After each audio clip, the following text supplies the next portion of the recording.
How's everyone doing? Hope all's well. I'm going to take a few moments to talk a little bit about communication. Obviously, in this particular section of the course, what we're doing is we're taking some of those ideas that kind of come from psychology or social psychology. They're associated with leadership. Now, within leadership, you have a variety of different things that are going to be sort of intuitively related.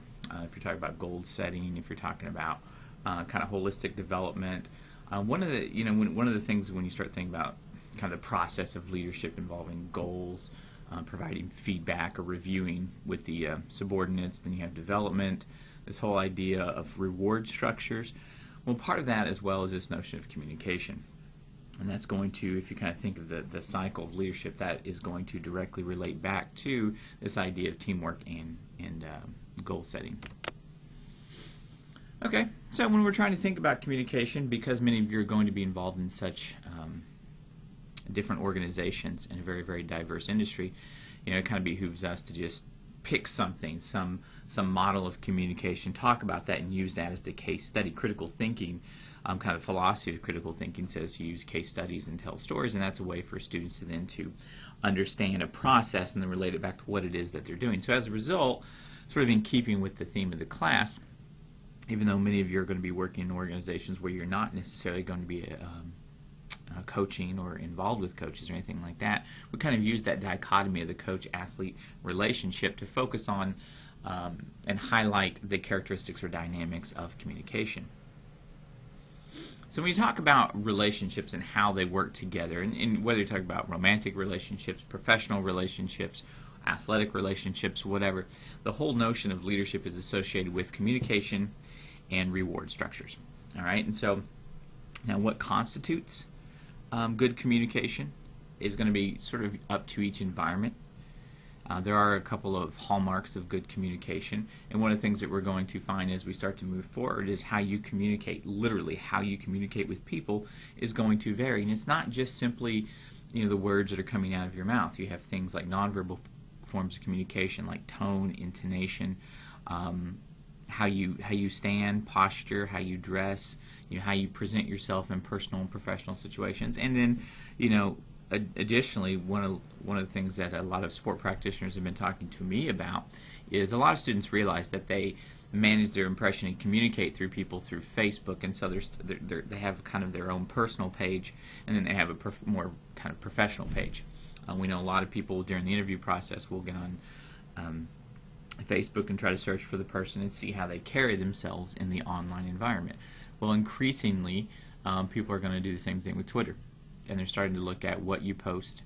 Earlier in the semester we went through and looked at tweet psych and things like that, and just kind of get a sense for the things that you're talking about in your personal life and some of the things that you find sort of humorous or whatever. The whole idea there is that it communicates something to people. It talks about how you interact with professionals, how you interact with other persons, the types of relationships that you have, the types of relationships that you promote. And it also, this whole idea of rewarding behavior, what that really means is that you have feedback. Constructive criticism is still a reward, and that's something that as you go through your practicum, your internship, and then eventually start matriculating within the organizations in your career, you're going to start to see that there's different reward structures based upon whatever's going on in the organization at the time. There is a definition of communication, and I think what's probably the most important here is talking about the conveyance of information. There's a lot of different ways to do that: verbal, nonverbal.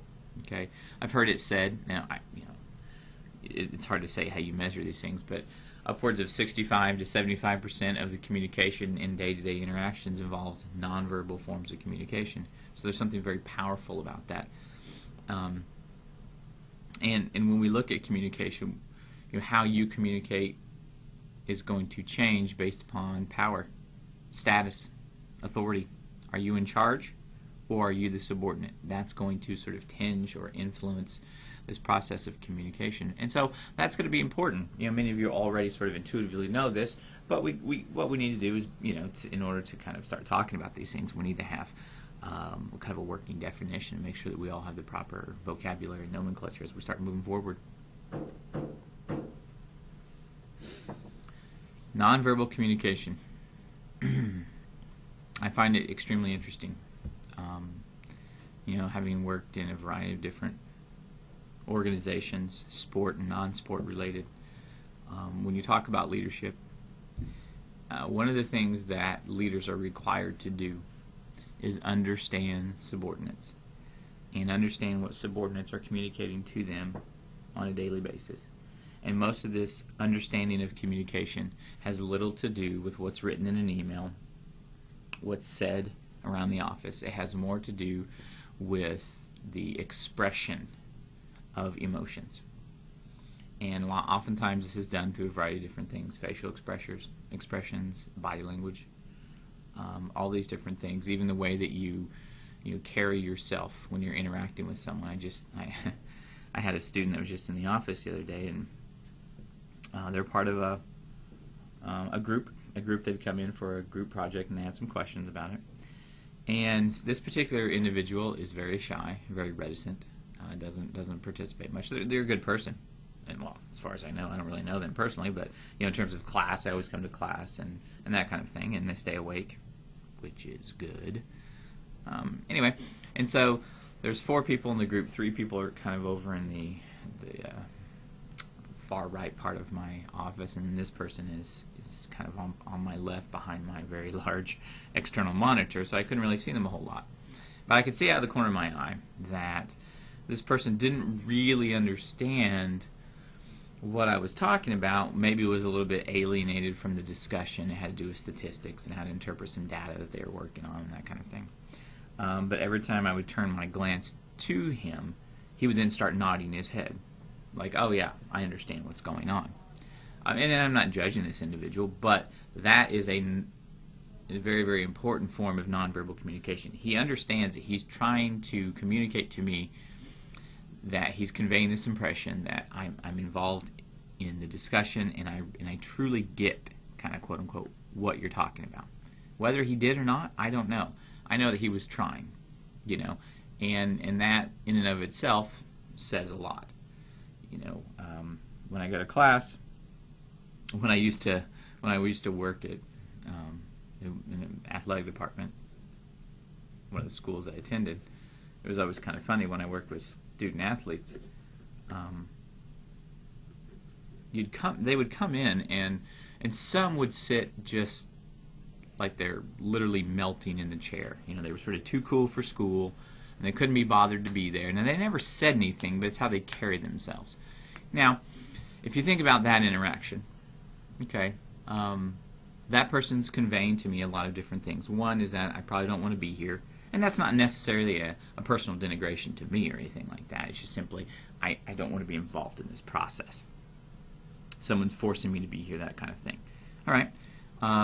And whether it's right or wrong, sort of the ecological fallacy, if you will, where I make the presumption then that if they don't care about this, then they're probably not overtly concerned about their academics aside from eligibility. And if that's the result, why should I put forth a high level of effort on my part to help this individual? It takes time out of my personal life, my professional life, and those types of things. And so that whole process, whether good or bad, okay, it's an example of how nonverbal communication is integral to the whole notion of leadership, understanding, feedback, development, reward structure, etc. So, if you're trying to, and this is one of the things I've been lucky enough in my life to do, is to work with authority figures and talk about ways and strategies that they can increase communication amongst whatever subordinate population they're dealing with. In this particular slide, obviously we're talking more about the coach-athlete dynamic and those forms of communication. But a lot of these different things, if you notice, if you take the word coach and athlete out of it, we're talking about strategies in terms of self-control, making sure that you understand that each individual, and this kind of goes back to, remember we talked about transformational leadership, recognizing that there's not this homogeneous entity that is, for example, athletes. There are going to be unique differences amongst the individuals. The other thing that is consistency. That's going to be very important. Okay, and consistency with everything. 3 through 5, you can be honest and sincere and trying to be sarcastic and don't berate individuals. And we're starting to see more and more in the media about coaches' behavior and how it, sarcasm and beratement is now being defined as different forms of bullying and abuse. And so as you start kind of moving through that process, trying to understand those different strategies, you also need to make sure that the words that are coming out of your mouth are in agreement with how you carry yourself and those other nonverbal forms of communication. So if you're saying things that are trying to praise the individual, but you don't look like you're being sincere in terms of how you're carrying yourself, that person is going to not necessarily, not only are they going to see you as someone who's, they're not necessarily going to take what you're saying at face value. They're going to think that you're just a manipulator, and they're going to kind of shut down after that, and they're not necessarily going to want to be involved in anything you have to say. Also, the other thing that's important is empathy. Now, empathy and sympathy are different, and it's hard sometimes to be empathetic because that means you've lived something very similar. All right, and so if someone comes to me and they a subordinate comes to me and they say, look, I'm having these types of health problems, or they were physically or sexually assaulted either recently or as a child or something like that, I cannot necessarily be empathetic because I've never lived that. I don't know. But what I can try to do is be supportive and attempt to put myself in that situation to help them, to understand. And that's what sympathy is. Sympathy is the bridge from support to empathy. Okay? And so you're going to try to work with that individual. And a lot of that comes with the whole idea of sincerity, recognizing that not everyone is exactly the same, and then talking about things, discussing your communication needs with those individuals. Anytime you don't know who's on your quote-unquote team, or you don't know the individuals that comprise the collectivity, there's a greater chance that you can have a breakdown in communication because you don't understand where the message is going, how the message is going to be received. Assertiveness, I think, is kind of interesting, and it's kind of an extension of the previous slide when talking about facilitating communication. And what you're basically looking at is trying to think of ways to completely open up those lines of communication. And so you want the athlete, and we've talked about that whole self-determination theory and the climate and things like that. Well, assertiveness training is kind of associated with that. And you want the athlete to feel empowered to talk to their coaches about everything. Recently in the NFL, if you've been following, or if you followed what happened with the Miami Dolphins, and you had two offensive linemen, Jonathan Martin and Richie Incognito. And Richie Incognito has become the face for bullying because of some of the things that he did and said to his teammate.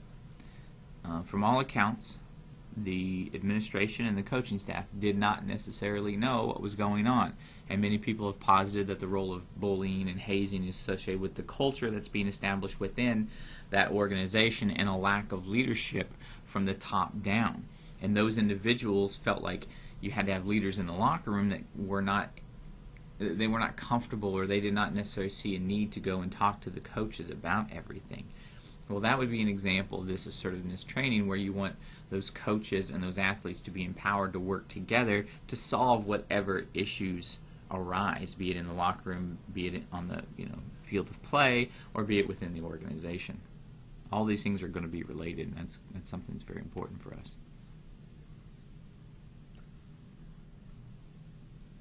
When you talk about leadership and communicating sort of non-verbally to not just individuals within your organizations, but sort of a reaffirmation of the social dynamics outside of sport. That's what stacking is kind of associated with. And you're like, okay, what are you talking about? Well, every time decisions are made within an organization, that's either going to contradict or sort of reaffirm whatever the institutional logic is. And institutional logic is a lot like culture. It's the idea of the beliefs, the actions that are pervasive in a particular institution. So within sport, for example, especially male, high revenue generating, power performance sports, the whole idea of masculinity, showing weakness, the emphasis on athleticism, all those things are the institutional logics. So anytime a person, a coach, a manager, anything like that, has a decision to make, they can potentially reaffirm or contradict those institutional logics. And one thing that's kind of interesting is stacking is an example of that. And stacking refers to your position on a team or on a field, on a court, on ice, whatever. Okay? And oftentimes, historically, stacking has been associated not just with the performance of the individual, but certain athletically defined attributes. Okay, what does that mean? Well, it means that certain positions, if you define certain racial and ethnic minorities in terms of athleticism, hey, this person is fast, they can jump high, there are certain positions on the playing field or on the court that require more amounts, kind of in the institutional logic of the whole thing, more amounts of athleticism. So automatically decisions, subconscious decisions are made about individuals based upon what they look like and what role they're going to have on their team. And this is reflective not just of some sort of social dynamic in society, but it's also one of those things that's associated with leadership within that organization. Good example. My younger brother went out for track, and the kid was fast. He just was fast. And all of us Vermilions are blind. All right, so he has little glasses on, and he's rather scrawny at the time, and had like a wicked farmer's tan and all that kind of stuff, So he goes out in his little tank top and his little shorts, and he gets in basically the high school tryouts for the sprints, 200s, and he's the only white athlete out of the 20 or so that are kind of vying for the 8 to 9 positions in that particular event, those sprints. And coach walks over and kind of going through the roster. He's like, "No, Vermillion, you need to go to the long distance." And he's like, and this is the first time my young brother ever been out for track, and he's like, "No, I'm running the sprints." And they're like, "No, you're not here to run the sprints." He's like, "Well, but I've never run a long distance race in my life." And he's like, "Vermillion, go over and get in the 800. All right? Is that coach racist? I don't know. I mean, I don't know the individual, but doubtful. But you have social differentiation, you have social stereotypes, and what in that particular instance that leader did was he helped to reaffirm that regardless of past history, this particular young man, because of what he looked like, was to run a long distance race. He had no experience whatsoever running the 800 or the mile or anything like that. But the assumption was, because of what he looked like, that he was going to perform in a certain way. Now eventually he worked his way and he made state in the 200 and the 2 and the 400. Now why, quick tangent here, why the 400 meters is considered a sprint, I will never ever know. That is a very difficult race. Anyway, he was actually offered a couple college scholarships to run those particular events. So it's obvious he was good at what he wanted to do, but he didn't necessarily fit the stereotype at that time of who should be participating in those particular events. Okay, so stacking, if you kind of think of that, the disproportionate placement of different individuals, all right, that's associated with leadership, but it's also associated with this whole idea of propinquity and task dependence. All right, and so if you're talking about interactions, task is something that must be accomplished, and the dependence of everyone upon the task and each other. That's what we're associated with, or that's what we're associating those ideas with. And so stacking is going to be an outgrowth of that. If you're talking about the visibility, literally you see things a certain way.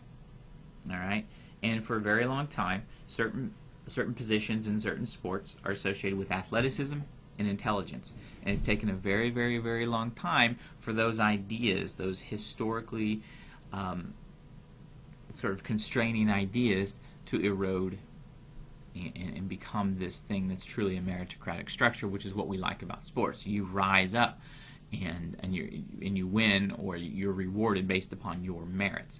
Well, to change a structure such as stacking, okay, you have to have leaders that are willing to see things not by the current institutional logics, not by the current stereotypes, not by the current model of how we do things, and change a paradigm. You have to shift that paradigm. And that's very, very difficult to do. And those individuals in those leadership positions that are able to do that demonstrate an amazing amount of innovation and really resolve to whatever it is that they're trying to do. You know, when you look at someone and you truly evaluate their talent based upon what they've accomplished, what you think they will accomplish, that type of thing, and you're able to put aside all the other personal biases or anything like that, then that's going to be a great example of leadership and how it has the ability to not only transcend some of these social barriers such as stacking, not only in terms of developing communication for individual and providing holistic development and proper reward structures and things like that, but what it's going to really do is it's going to help bring the group together. And so when we talk about cohesion and morale next time, what you'll see is that these things are going to be linked.